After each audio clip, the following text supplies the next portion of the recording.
Hey guys, it's Looch. The documentary that I watched, probably I'll admit right up front that I had anticipated watching it from the second I heard it was being made.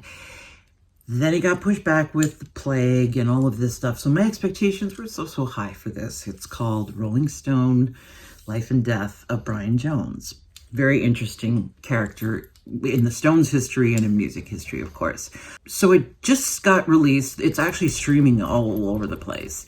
And first of all, heads up, no Stones music is used in it. And that is just a tiny little stupid thing, I realize, but it bothers me because then it's just,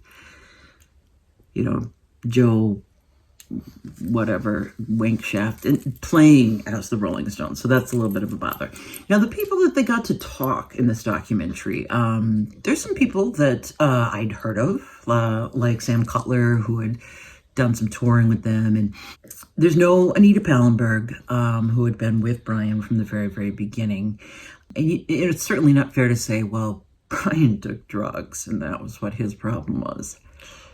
Yeah, they all took a ton of drugs. I think the problem with Brian was that maybe there was underlying issues that impaired him even greater than others. He, as Keith and Mick had said, had by just before Exile on Main Street, had sort of rendered himself almost useless.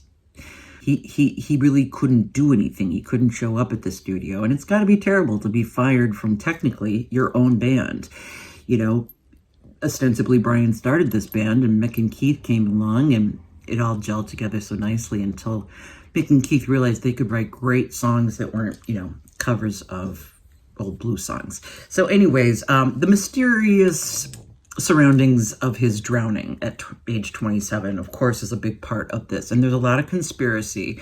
There's some crackpots, I think, in this, to be perfectly honest. There's also some very suspect...